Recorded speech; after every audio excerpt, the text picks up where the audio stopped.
Welcome back to North Tahoe News, where we bring you the latest news from both sides of the argument. Today, we will be looking at the Ukraine war. Is the invasion uncalled for, or is Russia holding Ukraine responsible for previous acts of war? Also, what are the possible effects of this invasion on the rest of the world? Today, I'll be joined by my two co-hosts, Travis, Caleb. And we're going to help him explain these events. Stay tuned. On February 24th, 2022, Russia started what they called a special military operation in Ukraine, which was actually an invasion. On February 24th, Russia began their push towards the capital of Ukraine, Kyiv. Soon after the invasion, many European and Western countries put sanctions and other things of that sort on Russia. These sanctions were in order to try to get Russia to stop their invasion of Ukraine and pull all of their troops out of the country. Didn't work. Did not work. Something very surprising so far about the invasion.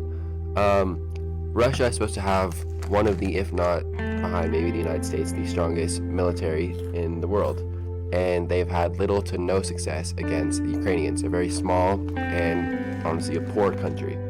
Russia is trying to justify their invasion of Ukraine by claiming Ukraine is in possession of several bioweapons in labs across the country, as well as that they are a country of fascists who committed terror attacks on their country. Let's hear a word from our conspiracy theorist, Caleb Query. Due to the sanctions against Russia, the value of the ruble has plummeted. Russian gas is no longer accepted by many European countries. Due to the actions of Russian President Vladimir Putin, the ruble value has collapsed. Russian gas is no longer being exported. Gas across the globe has skyrocketed in price, and NATO now has its purpose once again. What are your guys' opinions on the Russian invasion? I know. I think that Vladimir Putin is honestly a very bad guy. He's Keep going. Okay. So, I think that the Russian invasion was not justified. Horrible man. And that this invasion was simply an excuse to get control of the oil found in Crimea. Ah, bueno. And the Russian invasion of Crimea back in 2014, and the occupation of that has been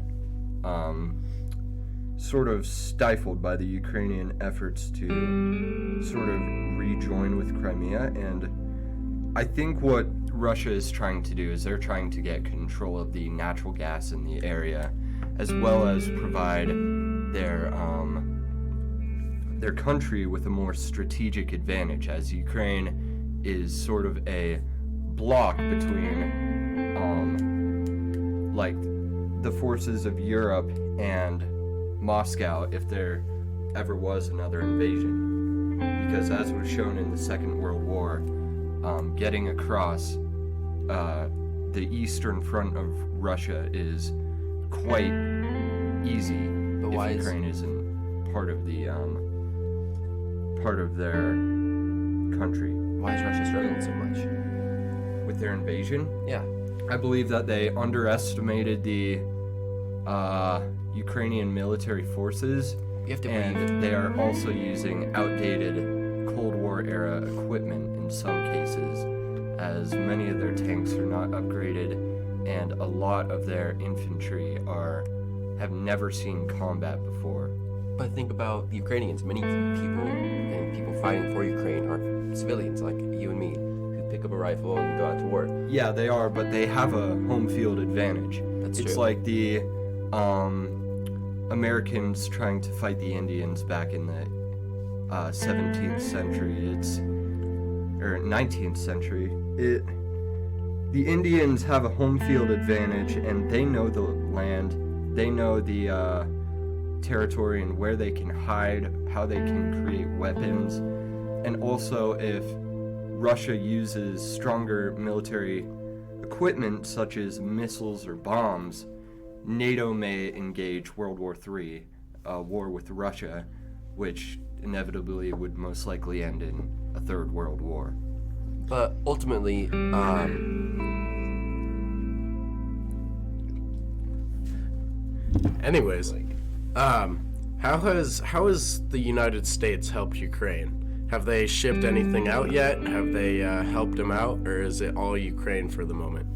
No, at the moment, many other countries, especially NATO countries, have sent supplies, ammunition, food, weaponry to Ukraine to aid. And many smaller militia and ex-military are also going on their own to Ukraine to help fight. But at the moment, obviously, no NATO or any other countries are aiding in actual military combat.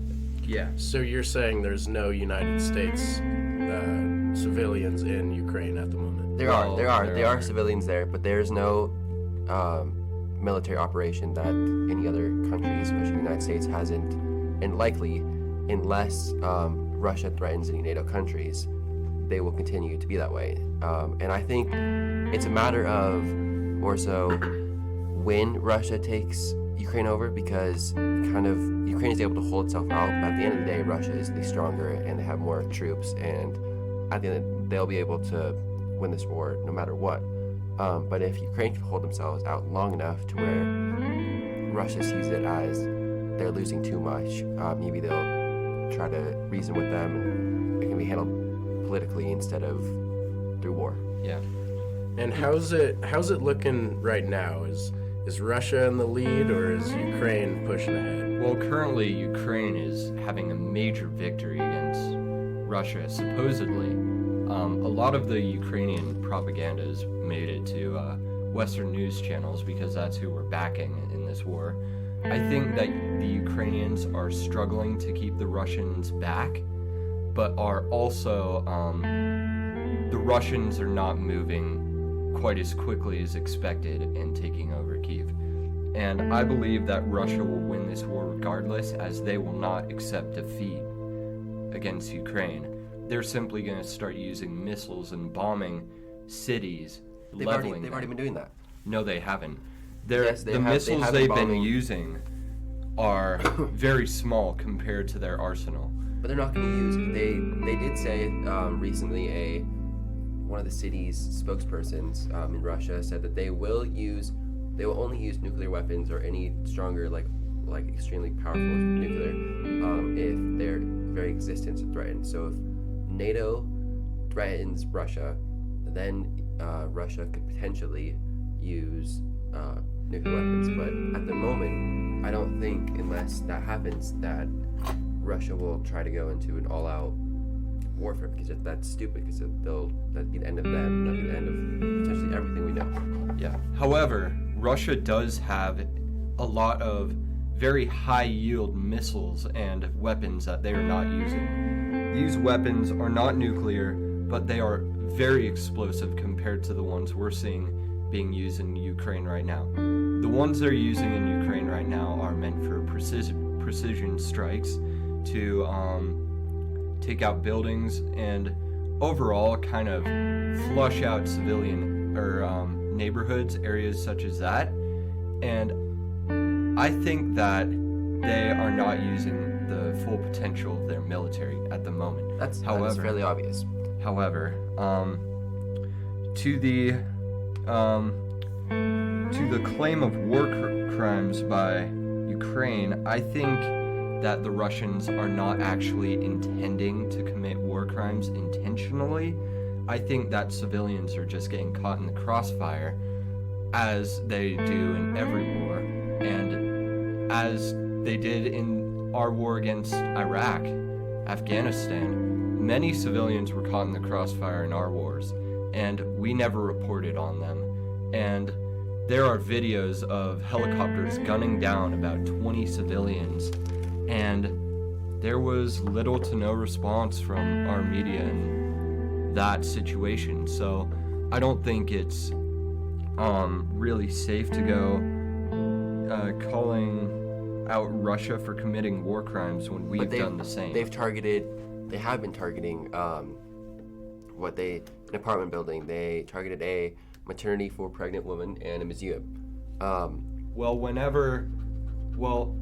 If troops in there holding and making Molotov cocktails, of course you're gonna have to bomb an area like that. And if I was Ukrainian, I would be hiding in an area like that. I think that a lot of their missiles are just meant to flush out the civilian areas. Most of the civilian areas have been evacuated, and I believe that many of the Ukrainian troops may be hiding out in the civilian areas. So you don't think Vladimir Putin is a war criminal? No, I do not. Not at this current moment. I'm gonna have to disagree with that. Like what Jesse said, they're targeting places with high capacity of people, and they're not doing that just for no reason. Putin's pretty smart in that type of thing. He knows what he's doing. He knows what he's aiming for, and I think he knows that as many Ukrainians as he can kill without blatantly being a war crime, he will do it. But I do have to say he is committing a lot of war crimes at the moment. Fair enough. On the invasion of Ukraine, it's very touchy subject on whether, like, the Russian news channels are stating that Ukrainians are fascist and Nazis and people who they're relating them to the Nazis in Germany back in 1940s, and basically so the reason they do that is because there were groups in Ukraine which were sort of fascist groups, similar to how in America we have the KKK and white supremacist groups, and there were groups like that, but the Russian media is trying to portray that image onto all Ukrainians, which is simply not true. And I believe that Ukraine is a peaceful nation not looking for war, while Russia is trying to portray them as evil, fascist, murderous race of people, similar to how the Nazis were back in Germany in the 40s. And I don't think that's really true. Well, that's all we have for this episode, so join us next time.